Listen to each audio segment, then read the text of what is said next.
So, Catherine, welcome. Thank you so much, Catherine, for coming along today and take the time out to chat to me about your mission, which is helping us to find balance in the chaos. Yeah, no, And thank you for inviting me. No, my pleasure. I mean, I think this is something that we all struggle with, you know, and we crave balance in today's fast-paced life and chaotic world.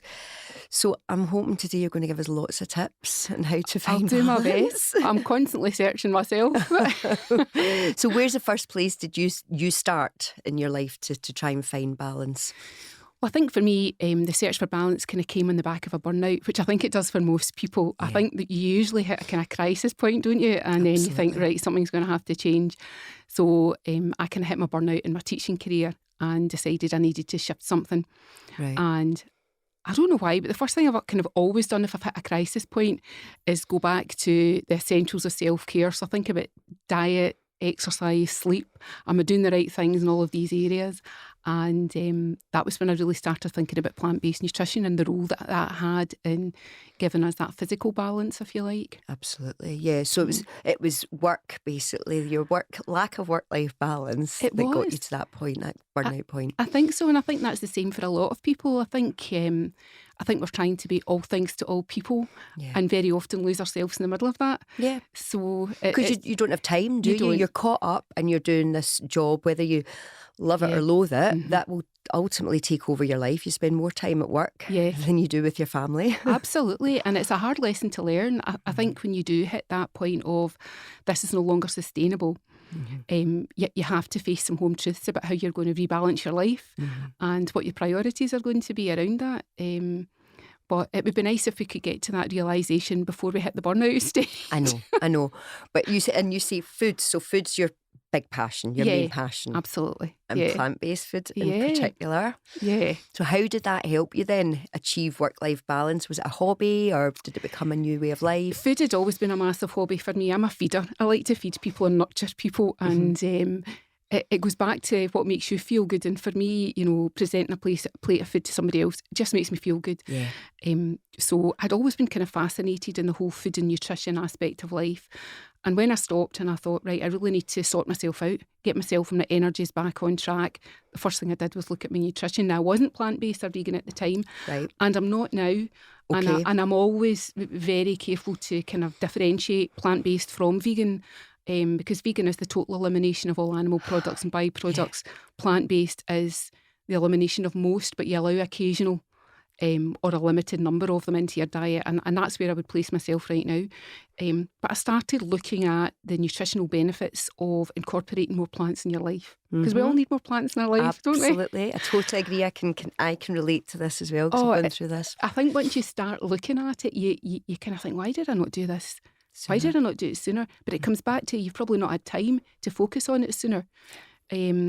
And I just opened my eyes to the benefits and the joys of plant-based eating, and that became something I wanted to share with other people. Okay. Yeah. So how did you share this with other people then? Well, I quit my teaching job was the first thing. Wow. So that's quite a big step. It was a big step because I taught for 25 years. And thoroughly enjoyed it. I loved I worked with additional support needs and I really loved that. But it was time to kind of almost indulge my creative passions, if you like. So I called it my creative sabbatical. Nice. And you're out your gap year. Yeah, my gap year. Gap 4 years as it turned out. And I decided what I wanted to do was create foods and food workshops and catering options that showcase the best of the plant world. So I set off in January 2020 and decided to launch this plant-based food business that was all going to be based around food education workshops. And of course the pandemic hit, so I didn't even get Plan A off the ground before I had to go and rethink how I was going to do that. And long story short, ended up creating healthy plant-based Buddha bowls in my kitchen at home and delivering them during the lockdown around the local area. Amazing. And it really took off. People really welcomed it because I think there was a big focus on health at that point. Yeah. We were all becoming much more aware of our impact on the planet for a start because we were having this horrendous pandemic and how we were going to safeguard our own health. So there was a kind of, it feels wrong to say it, but in a lot of ways lockdown was good to me. It launched me. It gave me a platform to start supporting people to support their own health. Yeah. And the connection with food, gut health and mental health Yeah. is massive, isn't it? And we did. Absolutely. That was a test of our mental health. I think you're absolutely right. And I think when people start cleaning up their diet and looking at their nutrition, they start to see the wider benefits. And like many things in life, it's only when you get all the pieces lined up nicely that you realise the impact your food has on mental health or your energy levels. And we really saw that up close and personal during the lockdown, yeah. So that was the feedback you were getting from people that you were doing the deliveries to, that they felt better? Yeah, they were starting to explore it a bit more themselves. So I would do my twice weekly deliveries, and in between they would tell me they were starting to try things out on their own, they were starting to make things, they were enjoying the plant-based lifestyle. It also meant that they could have healthy food at least a couple of times a week if they weren't confident enough to try and do it on their own.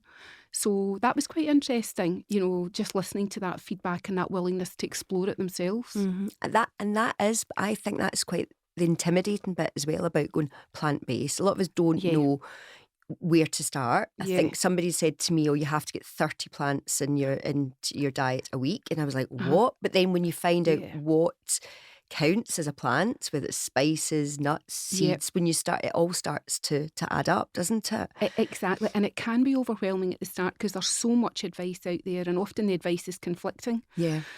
And I think for me, trying to encourage people to think more about the number of plants they bring into their diet, I would always say do what's sustainable for you. Sure. So if you go at something, which we all do when we're inspired to try something new, or we think we're going to get brilliant health benefits from it, we tend to go at it 100 miles an hour, but that's not sustainable really. No. So in the middle of our busy, chaotic lives, when we're trying to find balance, whatever changes we're making, they've got to be measured in a way which give us the best chance of success. Yeah, that you can then continue it through it. Yeah, it's sustainable throughout your life. So you were offering a service, obviously, that was helping people do that. You were introducing people possibly to plants that they'd never eaten before or never cooked in a certain way before. Yeah. So you were educating them. That's right. It was just kind of showcasing what you can do. Okay. That when you think about, we took the word vegan, interestingly, out of the equation. Yeah. Because what we realised very early on was that's a loaded word for people. It is. It has political connotations for some people. It has very extreme connotations for people. And by simply changing the language around plant-based eating, it made it more accessible. So getting that message right was really interesting for us. That was a learning curve. So I always laugh. My dad can't say it. He always calls it vegan. He's like, they vegans. I know. There's nothing vegan about being a vegan. Do you know? It's just like, so it can. Yeah, just what language you use can change people's perception. And plant-based shouldn't be intimidating to anybody, should it? It's not. And the reality is, we probably have more plants in our life than we know at the get-go. So all we were saying when we were having these workshops with people or we were putting new things on the menu was, this is just a different way of looking at the world of plants. This is just a different way of cooking, a different way of embracing natural whole food goodness. And we were always... and you'll know this yourself, it's very, very easy to be an unhealthy vegan at the moment because of the number of processed, highly refined foods that are on the supermarket shelves. The onus for us was always on fresh whole foods that were going to give you maximum bang for your buck, if you like. You were going to get as many vitamins, nutrients and minerals out of your meal and diversity points as well as possible. And it meant going back to basics. Yeah, and cooking from scratch rather than buying into ultra processed. Yeah. What's your thoughts on Zoe, the Zoe nutrition? I think it's a really interesting experiment, and I know a lot of people have done it, and it's giving them that very personalised, individualised eating plan. Yep.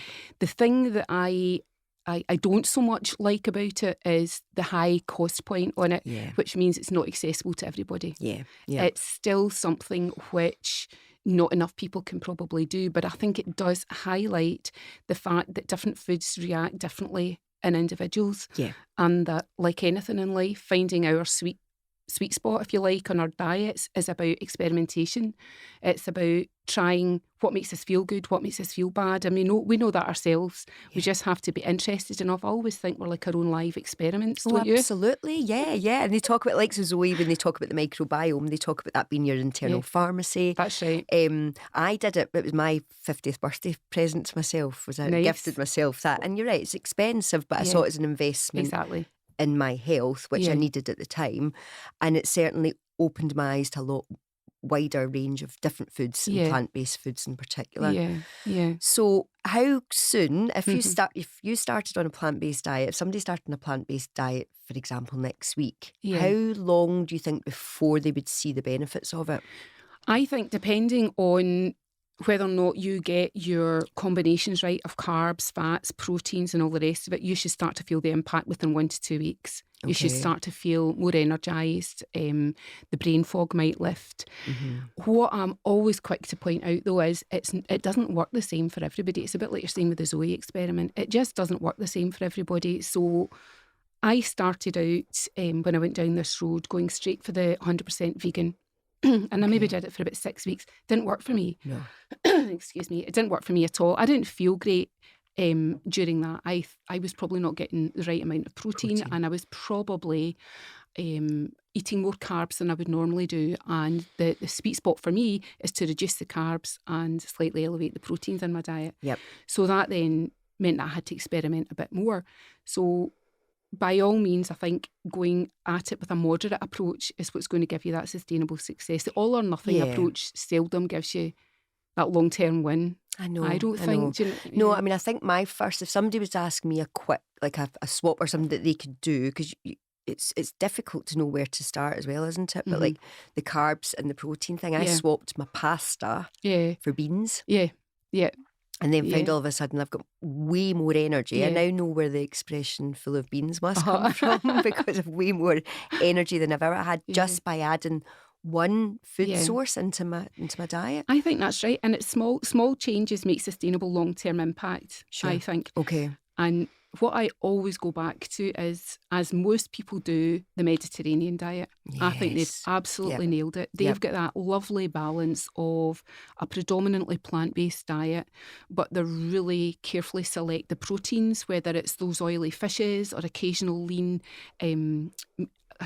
meat that's high in beans, pulses, nuts, olive oil, all the good fats. Fats. I mean, there's something people are scared of, isn't it? Exactly, I know. And that's such a hard one to get around, because we've all grown up with this message of reduce your fat intake, it's got to be low fat, when in actual fact we need those really good healthy fats to fully function, particularly for brain and heart health. So as you get older, I think you start to look at these things a bit more as well, don't you? You start to realise that your diet's about longevity. It's not just about your physical look, it's about long-term health.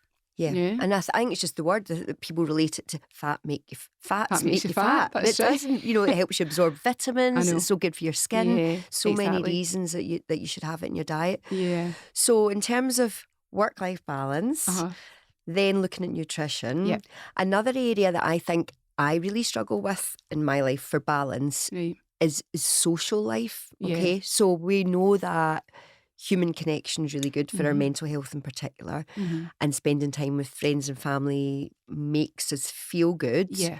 But also there's like an added pressure. It's like people vying for your time, and how do you get that balance between spending time seeing people and seeing enough of people, but also having time for yourself as well? How do you think you can achieve this without alienating yourself from people?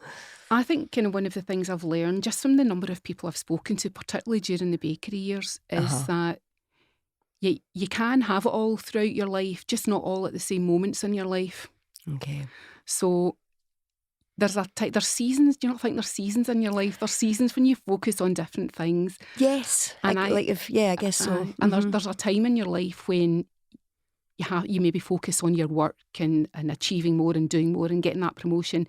And then that focus has to shift to the important things like raising your kids and making sure that you're spending enough time, proper good quality time with your partner and your kids, raising that family so you're putting well-rounded individuals back out into the world. And then I've come to this point in my life, the kind of, we'll call it the middle years. Yeah, let's do that, since we can both relate to the middle years. It's a great time. It's a time of enlightenment. And I've kind of realised more and more the importance of friendships and investing in those connections. Yeah. And I was really interested reading recently about the Good Life Project, that Harvard University experiment, which was a long-term health and wellbeing experiment they did spanning over nearly 80 years. Right. And it talked about the markers for a healthy old age when you're in your middle age. Now, we all think of things like, is your blood pressure good? Is your cholesterol level at the right level? Mm-hmm. And what this experiment actually showed was this revelation around relationships, that the markers for good health in your old age were that you had really healthy connections around the 50 mark. Right. Oh, this age in particular This then? age in particular. So when you hit the middle years, when they're looking at your profile, it's the biggest indicator for a happy, healthy old age is the quality of your relationships at this point in time. Right, okay. And the connections that you've developed. I didn't know that. I knew the whole, the blue zone thing. I've looked at that, and the people that have reached their 80s and 90s have all got good relationships, good healthy friendships or relationships and connections, but I didn't know that this point in your life is important. I think it's because this is the point where they look at you and think, oh, how's it looking for the next 20, 30 years? What's your future looking like? But I think in terms of the balance, what I've come to realise is that it's way more about the quality of friendships and the quantity of friendships. Right, okay. So I focus on the connections that really matter to me. Okay. And I think that's where we need to set boundaries around things like social media, where we're in this world that your follower count is everything. How many friends have you got following you? It doesn't matter. And I think you can say that with a bit more confidence the older you get. I think there's a huge pressure on young people to try and maintain that social life that is, again, unsustainable.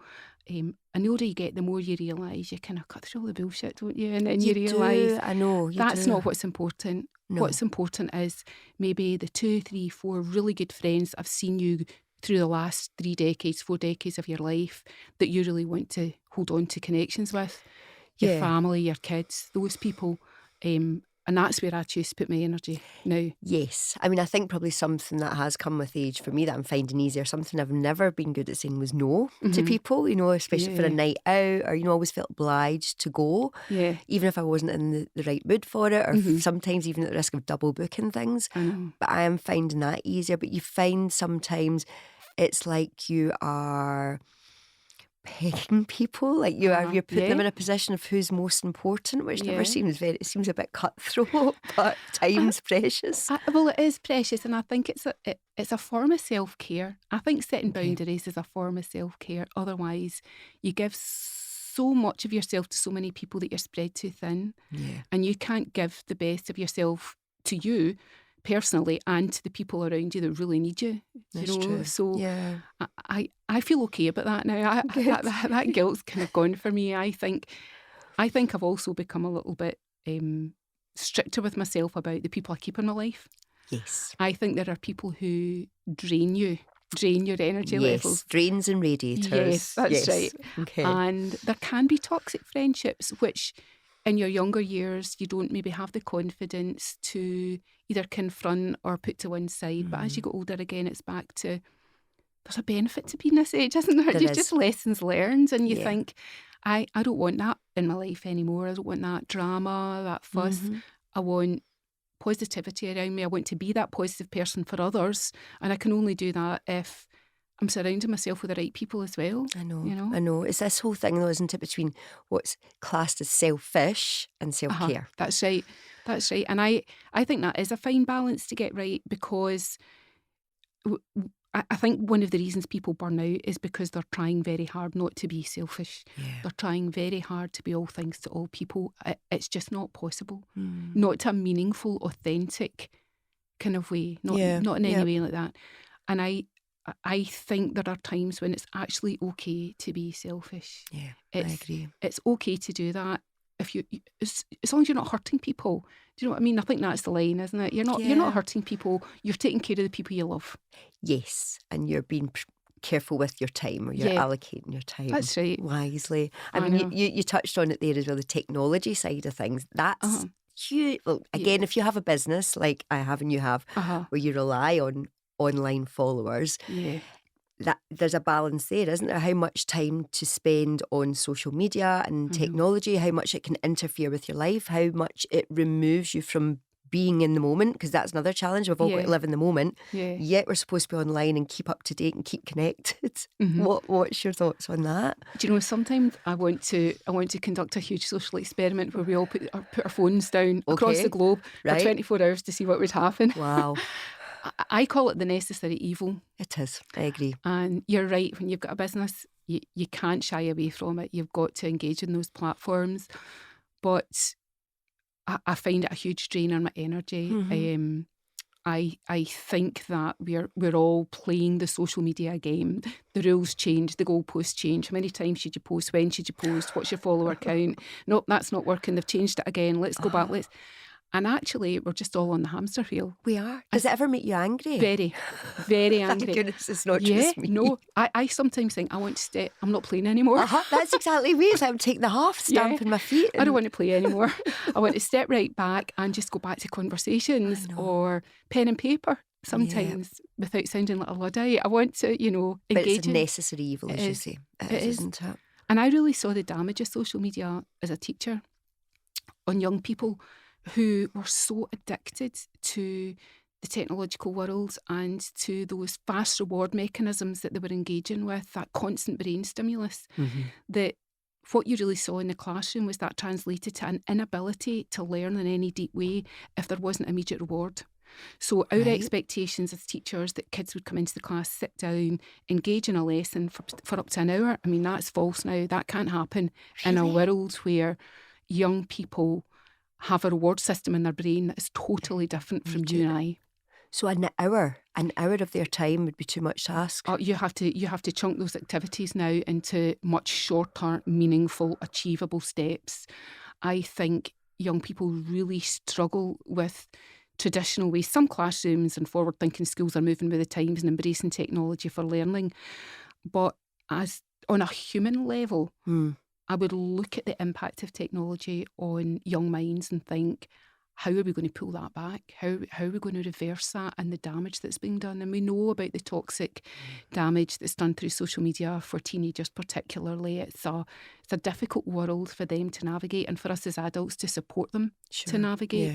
But very often I want to say, no, I'm not playing anymore. I don't like it. I try everything. You talk about it. I find I'm a grown-up and I find it addictive.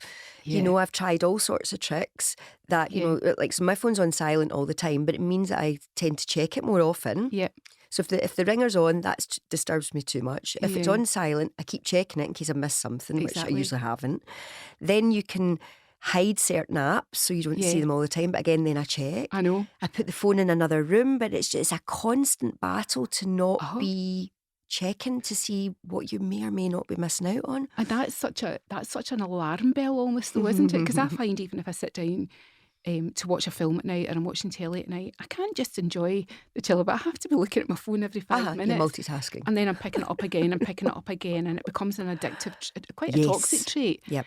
And you're looking for that dopamine hit of a like or a share or something like that all the time. Yep. We've come to crave it. But I could happily, if somebody said to me tomorrow, social media is no longer going to exist, we have to go back to...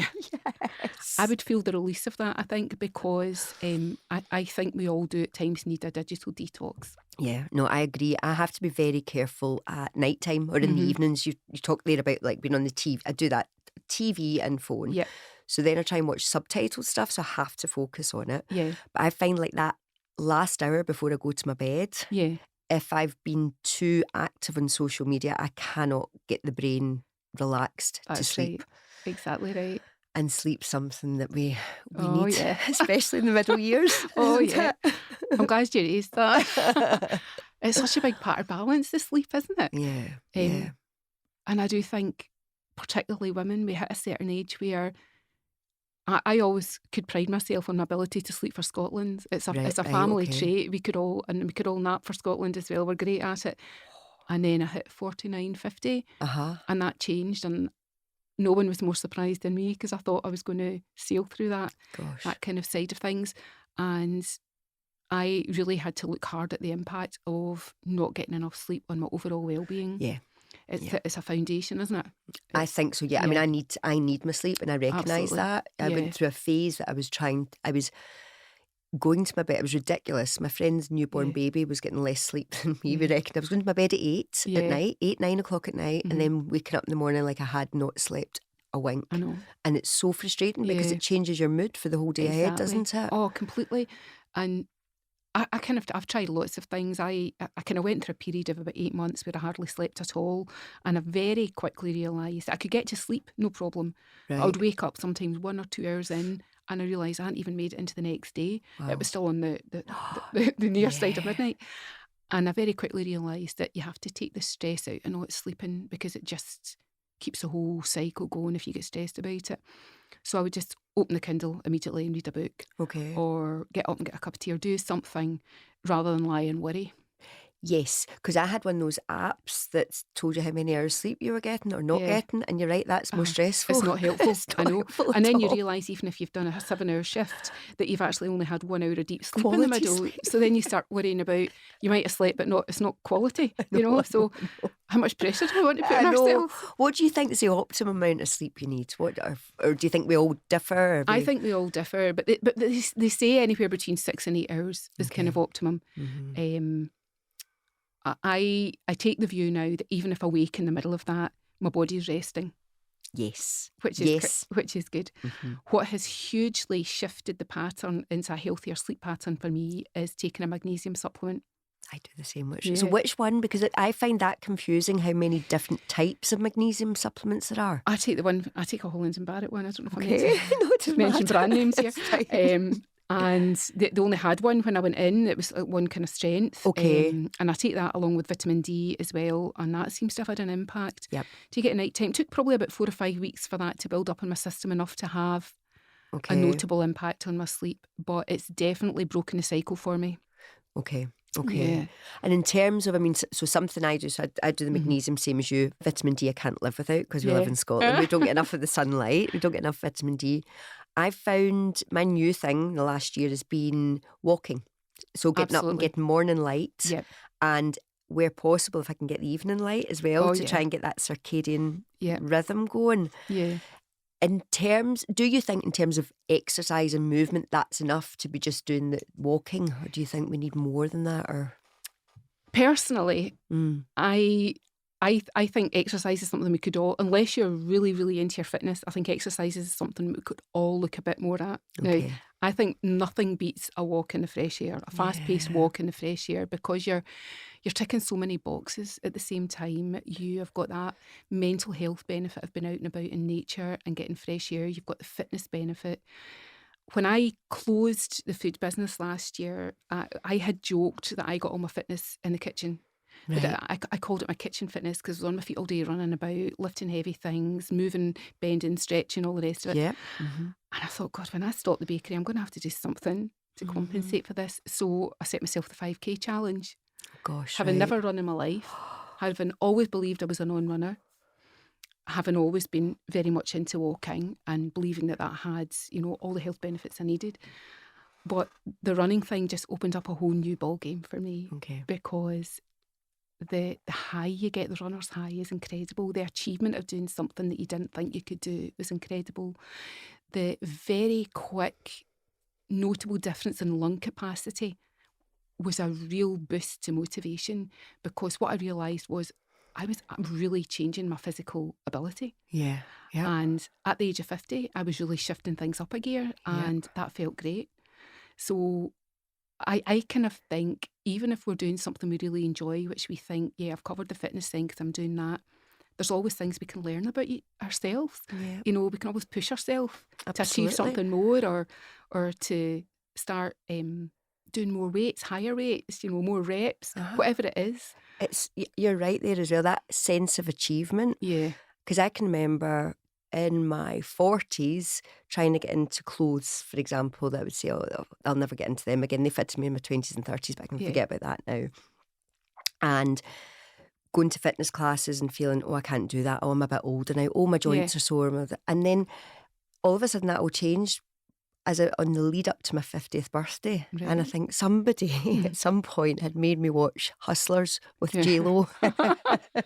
So that would do it. Yeah, well, that's it. So, and you're thinking, what age is she? Yeah, I know. And I actually ended up making it a mantra, my own mantra, from the 7 months leading up to my 50th. It was going to be J-Lo by July. Good for and you. And push myself to be as fit as her. Yeah. But I think once you've got that mindset that you can do that, age doesn't make any difference. Absolutely.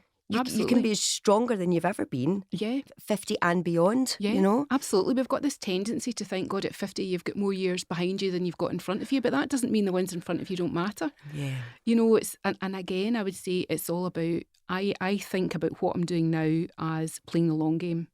Okay. So in terms of diet, exercise, self-care routines, connections that we're making, all the things we've talked about, Yep. I think about that being my investment in a healthier old age. Yeah. Because I don't want to be unhealthy and unfit and not able to enjoy the people around me or adventures in life because I didn't put the time and energy in now. Yeah. And your quality of life will be better. Yeah. And it's all about tiny habits, isn't it? That's like right. slight changes to your day Exactly. can make the world a difference. Yeah, absolutely. And I think, do you not think a big part of that is getting to know yourself? Absolutely, yes. Yeah. Yes. And I think, again, that's something that is another joy of getting older. You've maybe done more things around personal growth. You've maybe read more things that have given you insights into yourself you didn't know were there when you were younger. Yeah, you've done the work. Yeah, you've done the work. You've put the hours in and you're beginning to see the benefits of it. Yeah, and then when you feel better, when you see that impact, you know, that small change, say for me, my morning walks, for my mental health, it's made such a dramatic change that you don't want to let that go, you know? No, absolutely, because and I think that's one of the good things that came out of COVID was, particularly for young people that really struggled with COVID and isolation around that, the number of young people I hear about talking around the benefits of exercise for their mental health is huge, way more than before. Right. It was always just about exercise for exercise, but now they see the different knock-on effects of having a structured routine where they get outside, they're in nature, they're out running, they're going to the gym, and it's very much about promoting good mental health, and I love that. Yeah, because those connections have been made. That's right. Yeah, and it's a healthy addiction to have sort of things. Absolutely, to make you feel good. Another thing that I wanted to cover off as well, another thing I struggle with, or I find a challenge, is the whole, and maybe it's my Catholic guilt that's in there already, I don't know, but the guilt of being like an eco-conscious customer, like what I'm buying. Am I living sustainably? Am I always choosing the greenest option? Am I doing the right recycling? You know, things like that, that just puts added pressure onto you, doesn't it? I think it does, and I think it's because it's a bit like the plant-based eating thing. We tend to look at the all or nothing approaches. Yeah. And again, it's back to everything in moderation, isn't it? Or do what you can do, because every small step that you make, that we all make individually, has a collective bigger impact. Yeah. And you know, you hear people saying, "Oh, what difference does it make if I recycle or not?" You know, I'm one person. It makes a huge difference, because we can only control ourselves as individuals. But it's that collective impact that's really going to make a difference longer term. And there are things you can do, like just buy more locally or eat more seasonally. Make sure that you're not always buying things that have been flown in from the other side of the world. Think about how we get about. Can we walk more often than take the car? Just little things like that make a big difference. And I think if you're making a conscious effort, that really, really counts. I think if you're making a conscious effort to make small changes in your life towards a more sustainable future, you need to put that Catholic guilt to the side. Don't you let that get in the way. That's funny, isn't it? Well, something else, I guess, like talking about that resilience, we touched on it earlier on. You build up, over the years, you build up the emotional resilience, don't you? And you're better able to cope with things. Yeah. Going back to the work-life balance, now, I've gone through similar experience to you, as I've had burnout with my career on more than one occasion. and I gave up my full-time job just last year to focus on my skincare business and podcasts as well now, it seems. But for me, although I still have different stresses, maybe more financial stress that I didn't have before, but I think for me, finding a purpose to my life and real meaning to my life has given me way more satisfaction and released a lot of any kind of potential depression or mental health issues that I might have, because I feel like I'm doing something I want to do. And I think so many of us get caught up in having a salary to pay the bills, but we're doing jobs that we hate. We're under so much pressure. We're underappreciated, we feel undervalued, and there's so many people living that life. And I was talking to somebody just last night, and I saw somebody that's got this amazing opportunity of a promotion, but within 6 months I can see the difference in them, and that they are not a happy person anymore. And they were buzzing when they got this. They were so buzzing, they were on top of the world. But now within months they feel deflated. It's trying to find what lights you up. I think that's so true, because we live in this society where, sadly, I think a lot of the time we're still measured by our wealth and our status rather than who we are on a human level, the things that really matter, like the connections that we're making. And all these things which drive us to do more, be more, have more, are always going to take a toll, I think, eventually, because I think the thing with, I don't know if you felt the same, but certainly for me, the big kind of thing around burnout is it's not just about working too hard for too long. No. It's not just about that. I think a burnout happens when the personal values that drive you as a person are so at odds with the values that you see being played around you in the workplace that it just crushes you. It just crushes your soul, and you can't tolerate it any longer. I 100% agree with you, because I spent a career bringing in buying, retail buyer, bringing in a lot of rubbish, a lot of stuff that people don't need, that's going straight to landfill. It went against every grain of my being, but I felt I still had to carry on and do this job because it was paying the bills. That's right. And you lose yourself eventually, don't you? Oh, you really do. And that goes back to what you said at the start of this about purpose. And I think when you realise that you've lost yourself, that you've become isolated in a world you don't really want to be in, doing a job you don't really want to do, for whatever reason, you have to start going back to some really difficult soul searching personally around what is your purpose? What really drives you? And I love that you've had this journey that's brought you here today. And you look so happy. I have to say, you look so happy and radiant. And that's somebody who's found their purpose. They know what their values, their driving values are in life. And that impact you're going to have on the world around you is going to be so much brighter because you've managed to take yourself from that situation that was crushing you into something that's letting you shine. Yeah, absolutely. Oh, thank you. Made me cry. So in terms of, we've covered a lot of different areas here, which are all linked to self-care, and how you balance these out. But if somebody right now is feeling really overwhelmed and they feel they've lost themselves and they need to find balance, what 3 areas do you think they should focus on first? What 3 areas of self-care? What it's really hard, areas of their life? Do you think will have the most impact in the shortest space of time? It's almost like Maslow's hierarchy, isn't it? About what we need to. I'd go back to diet, sleep, exercise. Right. Get the physiological needs. Get your physiological needs met first, because until you've done that, you can't start doing the things around connections and personal growth that are going to help you move your life on even further. You need to get the basics under control. So always diet, exercise, sleep. Go back to them. Yeah. And they're easy ones to sort, aren't they? We spoke about the walking or running earlier on. That's so accessible to all. Absolutely. It's free. Sleep is free as far as I know. You just need to work a bit harder to get it sometimes. And diet, it's just what choices you make, isn't it? It is. It's about making healthy choices, finding the balance that's right for you. As a go-to, I would point everybody to the Mediterranean diet as a starting point. Yep. And from there determine what is your balance going to be between plant-based and fish and meat. keep it whole food, keep it fresh, get as many nutrients in your system as possible, because that will allow your body to start a recovery process. Okay. If you are looking at it from the point of view of recovering from a burnout or a period in your life which has been particularly stressful, you need to regenerate the cells throughout your body. Let's get the good stuff in. Yep. Brilliant, thank you. And if people want to find out more from you, Catherine, where can they find you? So at the moment, I'm on the things that I hate, Facebook and Instagram. The Necessary Evil under Barefaced Life. Okay. And in the coming months, we're going to be launching a website which will be bringing together resources around all aspects of health and wellbeing. So moving out from the passion of food to incorporate wider things like how do you live sustainably and how do you appreciate the small things, mental health, all of that. Okay, brilliant. Thank you so much for your time today. Thank I you. really appreciate it. It's been lovely thank talking. you. You too. Take care. Thank you.